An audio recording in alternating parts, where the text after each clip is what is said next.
Thing is, my old lady leaves her glasses in. I rock them better than she does, though. Heading home. Whoa! Squirrel, dude! Lucky day, bro! Oh, man. That would have been a crappy way to start Christmas weekend. Little squirrel meat sandwich on the front of the old Finity. Anyway, welcome to the show. We wish you a Merry Claptmas. We wish you a Merry Claptmas. We wish you a Merry Claptmas and a clapped out New Year. Dude, I should sing for a living. I'm so good.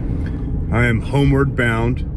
I took a half day, a little halfer today at work because I want to finish up the last few things on the Trans Am and I want to start getting things shifted around to huck that big block into the engine bay of the Malibu, because the Malibu, I have tons and tons and tons and tons and tons and tons of parts that are ready to be put on that thing, and the Trans Am, I don't have anything left to put on it because I'm waiting on parts still.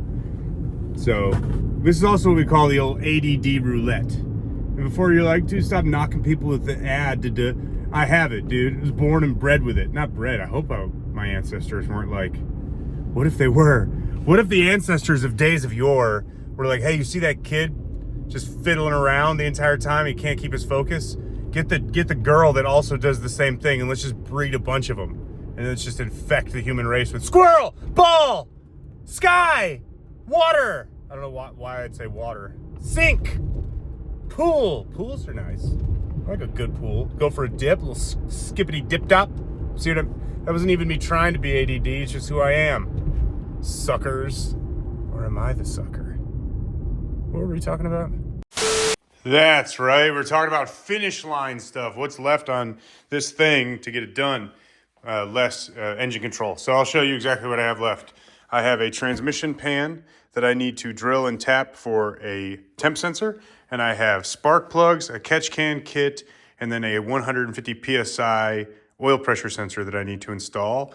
And last but not least, one of the block plugs that I had to remove because in the 5th gen Camaros, that plug is actually not a plug, it's connected to the factory. Well, I also need to take my trash out, dude. Gross. Not gross. Big block, not gross. Trash, gross. But we're going to start with drilling and tapping that. Step one.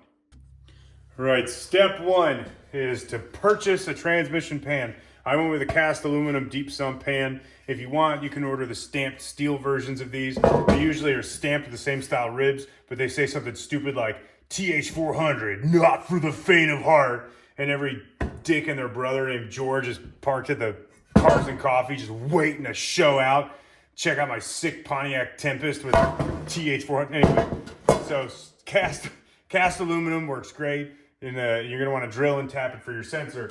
I use Haltech sensors for this build. The nice thing is they come, they're 8th NPT. So what you do is you just drill and tap the pan. You thread this sucker in with some pipe dope. I think is what they call it. Pipe dope, does that sound right? Also known as Teflon tape, yonder way. Get some of this and you're good to go. So you're going to want to start with the dullest drill bit you can find. That's the first thing you want to do. Don't ever measure or look for like where the sensor is going to interfere with stuff. Just start drilling. That's how I kind of go about my life. Drill first, ask questions never. Kind of my credo. I'm going to assume that this spot's fine. Oh man, I should probably... The exhaust runs over there, so... I should probably look. Damn it. Yeah, just like I said, don't look. Just drill and figure it out later. I definitely didn't go look because I was nervous. So yeah, I'm gonna drill and tap this sucker. Hopefully I have enough room right here. I probably don't, but we'll figure it out. Just gonna want to give it the old. Also, never drill slow. Always press as hard as you can and turn the speed to max. That's how you drill properly. Anyone says different, they're liars. And always borrow your boss's tap and drill set because if you use yours, you'll jack yours up. So you don't want to do that. A lot of these taps will also say what size drill bit. I don't know if you can see that or not, but this Snap-on bit says 21/64 drill. 21/64. All right, now that your hole's made, Take your Taparooski Brewski. Take your old 3/8 MacGyver wrenchy boy. And you run the tap in. Okay, this is where you got to actually kind of pay attention because you want to make sure that the tap stays squared up. So when you go to use an NPT tap, you may have to tap farther down the actual stock of this, depending on how the threads on the unit you're installing are set up. So I only go maybe a quarter of the way down the tap before I just try to thread whatever I'm doing in. And if it doesn't thread in, I go a little deeper and a little deeper, so on and so forth. I go about halfway down the tap.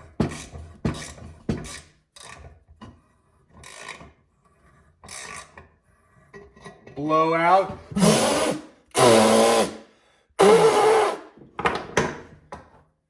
Try to fit the sensor in again. Boom, we're money. So you can see, starting to thread in, it's getting a little tight, which is good. So then I'll tape it up, use some Teflon tape, and I'll run that sucker in. Make sense? Good. That's your finished product, a little Teflon tape. All the aluminum shavings, you're gonna wanna sprinkle them back into the pan. So when you run the engine or the trans for the first time, it adds some grit to the clutches. Something I always do.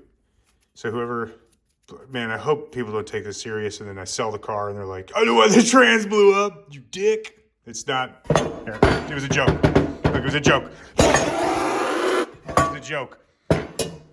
All right, before you know it, you got a nice cast aluminum oil pan bolted up to your transmission. Sick, sickety sick, sick.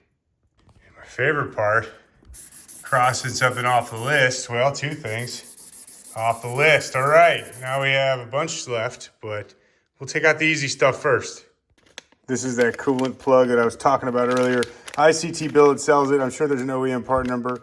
It's basically just a giant friggin', you need one of these suckers. You got a big old, one of these fits. One of those fits in there. I'll tell you which one in a second. This is 17. The 17 fits. It also comes with a thread sealant on it already, so you're good to run this thing straight into the block. Again, I don't know that, I'm sure Gen 3 blocks don't have this specific plug. I could be wrong, so don't just fact check me on that. But this sits, see if I get a clear shot of it. I'm gonna have to go under the car to show you, but this sits in the side of the block and it feeds the oil cooler on the Gen 5 Camaro. For my use, I'm just plugging it up. There she blows. So that's what I was talking about on the side of the block. This threads straight in. Man, if it didn't thread straight in, I would be such a salty peanut. I would be the saltiest peanut. Luckily, it threads in. You guys want to watch me torque it, or you just trust that I will? Probably just trust that I will. Okay, so now I'm torquing it. So I'm going to go ahead and blame the viewers for this one. That's good. That's probably fine. It's probably fine. If you over tighten it, just from experience, from personal experience, sometimes the top just breaks off the sealing surface if you just tighten it too much. So there's that. That was supposed to be an easy part of the day, and it ended up not being an easy part of the day. It's Rye's fault. I blame Rye. Last thing in the engine bay is going to be catch can. This is just your basic 3-port catch can. I am going to vent it, obviously. I'm going to end up with this thing right in this general vicinity. So I have access to the bottom of it for a drain right by the downpipe. Also, if it overflows and spews oil everywhere, it'll get all over the downpipe and make this awesome flame show down the side of the car for everyone to watch and clap and say, oh my gosh, Logan, you should have mounted that somewhere else. I know everything because I'm on the internet, blah, blah, blah, blah, blah, blah, blah, blah, blah, blah, blah. All right, movie magic, it's mounted. Let me show you how I did it. So you see those two standoffs, right? Well, the back of that standoff is actually a threaded rod that runs through the center of this billet standoff. And then the top side of it is also threaded. So what I did is I just drilled 2 holes, the right spread width of the actual mounting tab on the catch can. And then once I loosely mounted it, I started to cinch it up, and then I'll actually pull the catch can forward using leverage to bend the catch can's bracket so it can sit straight up and down. It does have a little bit of a kick to it. That's intentional because I want to have the run from the catch can outlet or inlet port up to the engine itself. So that's where it's going to stay mounted. I got to run lines from both valve covers to the actual catch can itself, and then I'll be in business. But good to go. The bottom was just going to be a flare cap with a drain. So when I go to drain the catch can at the track or the street, whatever, I can just hit a petcock. It'll drain all the way out. Have a little bucket or something on the side of the road so I don't hurt the environment, because Mother Nature is number one. Had to take a little bit of a detour. Had to go back to the shop. Fiberglass dash and fiberglass front bumper for the Malibu came in. So this will give us a little bit of stuff to do tomorrow on the Malibu. But also, the catch can kit is done and plumbed on this thing, and I'll show you how I routed that stuff. I know I just talked about it a second ago, but I can show you now as well. So we have 2 lines coming out of the catch can. It's just a vented catch can, 1 on each side. And we have the valve cover vents right here, and then the other valve cover vents in the rear. Both of those dash 8 lines come together, and they run down that shock tower to the catch can. Underneath the car, oh God, I'm so sore, I'm so old. Underneath the car, I have this, where you pull this hose out, it's tucked. Just got a flare cap inside there. I mentioned doing a petcock, you can do that as well. This flare cap just stays stuck, it's tight. When you go to drain the catch can, I literally just loosen this a little bit so I can rotate the line over, and I drain it right yonder way, and we're good to go. So, cool beans on that. That's all done. Happy that that's over with, right? Sick. So sick. So that takes us to the majority of the finish line. That takes us the majority of the way to the finish line on the hard part install stuff with the TA. We still have radiator fans to wire. I have to wire everything. Still waiting on an ECU though. So this thing is basically going to get put on pause until I can get an ECU, and then we get to start on the Malibu. The Malibu stuff, like I talked about earlier, I have just gobs of parts already set up for it and stuff that I need to test fit, get ready, make sure. There's going to be so many trials and tribulations with that thing that I'm sure it's going to be kind of a long-winded project. The TA, luckily, is kind of a basic setup. As crazy as it is to say an 88 millimeter turbocharged F-body is basic, it is a basic combo, and it's been done a few times. Actually, you know what, before I go on to the Malibu, let's read some comments. That sounds good. Well, this is the same build that 40,000 other people have done. What happened to creativity? I mean, everybody either does the same thing and copies another build. Shrug, shrug, shrug, shrug, shrug, shrug. Cookie Monster, Cookie Monster, Cookie Monster, Cookie Monster, Cookie Monster, Cookie Monster, Cookie Monster, Cookie Monster. All right, so if you look in the comment section for the last F-body video, that was a comment that was put up. Now, this person and I did have a tit for tat, and he did round it back, and he was minorly apologetic. So, but this is what I'm going to do from now on. Every video I put up, and if there is like a message or a comment like that, I will absolutely respond to it in the next video I put up. So my response to that comment in this video is, if you watch anything on this channel and you're looking for unique builds, you can scroll back and look at a turbo K-Series EF all-wheel drive Civic. You can look at an S14 with a 2JZ. You can look at my RX-7 with single turbo LS, twin turbo LS, and then a big single turbo 2JZ. You can look at dozens and dozens of things that I've done. A B-Series CRX with a fuel tech. I mean, I'm tired of being unique. Unique sucks, man. You gotta wait forever for everything. Everything's a pain in the ass to put together. And then I can't make content where I just scream in a camera for hours on end. So by all means, let me have it. Anybody else wants to talk some smack at me, I absolutely love it. Rye hates when people talk crap to him. He gets in his feels over it. I don't have any feelings. They're all gone. I bury them under cheeseburgers.